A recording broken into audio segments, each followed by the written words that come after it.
Mariah Carey. Was that Diva's answer too bitchy? Usher. I've been watching everybody, baby. Korn's Jonathan Davis. I'm gonna get sacked by the Backstreet Boys. And Jay-Z. So y'all get me in trouble. Like, people gonna see me on the street and be speaking to me.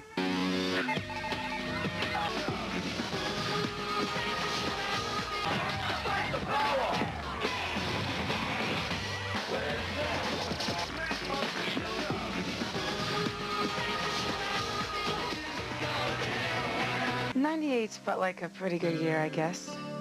Turbulent, a page turner.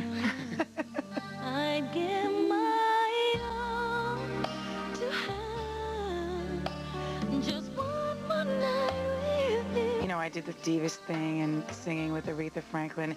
Even just, I mean, I considered myself an observer in that situation. Like, I might as well have been in the dressing room watching the TV. I just wanted to watch her. I guess it's every year or every couple years there's a new wave or a new trend. And hopefully people who are consistent with the music that they make can continue to be on the cusp of that. This year there happened to be a lot of really good releases that you know came out in terms of rap music. Or there was a lot of awareness, and I think it was less rock driven or rock heavy, at least in terms of my awareness. This isn't the year in rock, man. It's the year in hip hop. I gotta say that. I totally swear to God. It took over what rock was kind of all about. All the rebellion and all that stuff. I would say that it was a very good year for hip hop because a lot of people were very successful. There were huge success stories like Jay-Z. You know, the week that my album came out, it was like 4 rappers in top 10 on, you know, the top 200 on charts, like 1, 2, 3, and 4. Myself, Outkast, Tribe, and Lauren. So, I mean, I don't remember seeing that before. The East Coast, West Coast thing died out. I think those 2 deaths of Tupac Shakur and Biggie was just like ridiculous, and it waked people up. When you lose 2 major stars like that, you just can't fill that void right away. You know what I mean? It seems like now we're in the recovering stage, and it's every time we take hits, we just get stronger and stronger and just come back stronger. So I'm proud of hip hop right now. Uptown, baby. Uptown, baby. I love Lauryn Hill's album. Lauryn Hill's album is probably in my CD player right now. And I think it's really good because, you know, not that she took a chance, I think she made a great artistic statement without trying. And I think that the fact that it's so well received is a great thing for all artists. I just think that we need somebody like Old Dirty Bastard out there to spice up things. We really do. What would we do without him? I know I'd be bored. My life is pretty boring, honestly. I mean, the way they make it, I know you're looking at me like I'm crazy.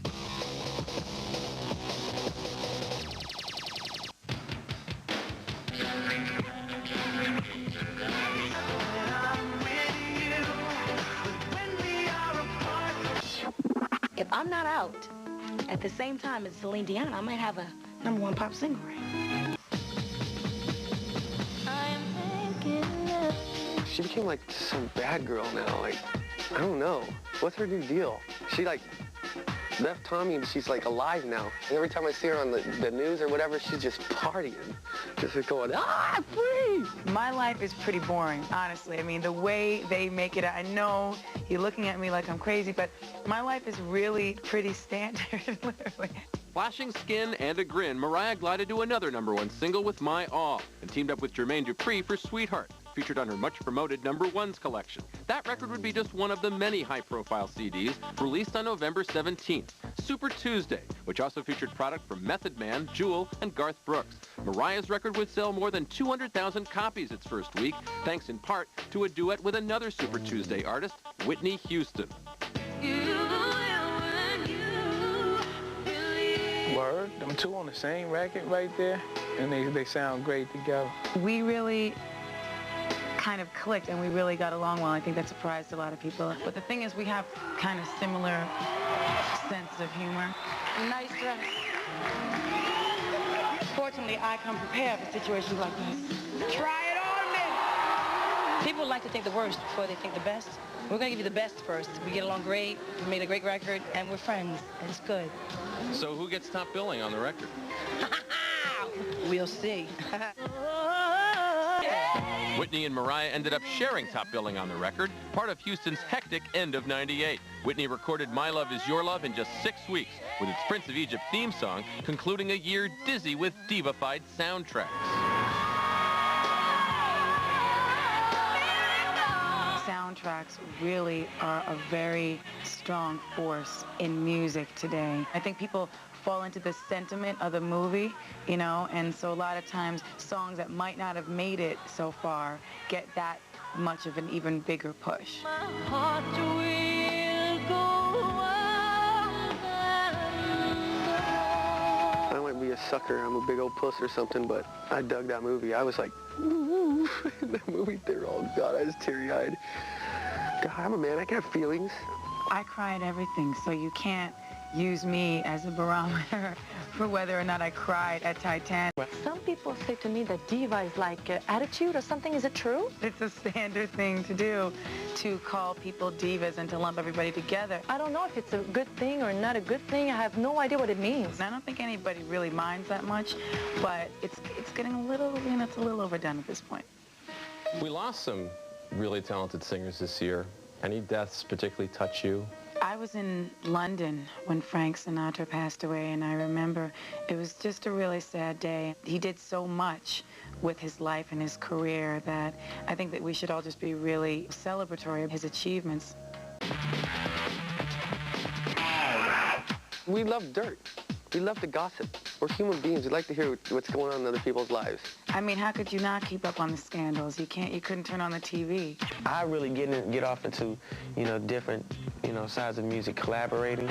You know, like I just did a record with Elton John. And, you know, I just really get into it. I think that, you know, us as artists, we should venture off into other things and not just sell ourselves short. There's a lot of different projects on the horizon. A movie that we're waiting for the first draft to come in, a soundtrack for the movie that I'm going to be working on, a lot of things, you know, hopefully having a little vacation, that would be nice, you know, perhaps a week off. I'm looking forward to putting a lot of new guys out there and letting them speak for a minute. I'm going to just step back a little bit, just let them go. It's going to be a weird year because 2000 is coming up. And it's supposed to be the end of the world, all that stuff going through people's minds. Was it the K2000 bug with the computers and all that stuff supposed to be coming up? You know, when you was growing up, all the myths about the world's gonna end at 2000. You better watch out, better not pout, better watch out. I'm telling you why. Jesus Christ is coming to town. Just know that. But what I come to understand is they didn't mean like the world was gonna cease to exist. Like it's mean no, just stop. I just believe that it meant the world as we know it. You know, everything changed and all the technology and the internets and the cars and just everything's changing. So the world as we know it is over. I don't know if 99 will be a weird, tense year for people, because I just remember since I was little being like, one day it's going to be 1999. And then the Prince song came out, and everybody used to be like, imagine when it's 1999, we're going to be listening to that song, and we're going to be like grown-ups.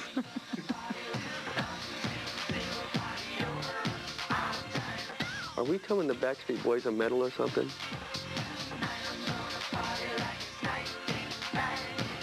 I got to think about it. I'm like, oh, please, God, no.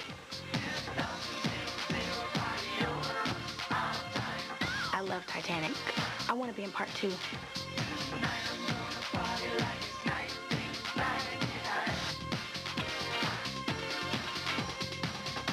Hi, I'm Madonna, and I am MTV's Artist of the Year. Oops, Artist of the Month. Oops. I want to ask you how much more time you need, because I'm going to go get it. I'll talk to you. Because this is just silly. I'm not coming all the way to New York to do this crap, and then I hope you're filming this and you still have the hard copy. Okay, if there's something, you let me know. Because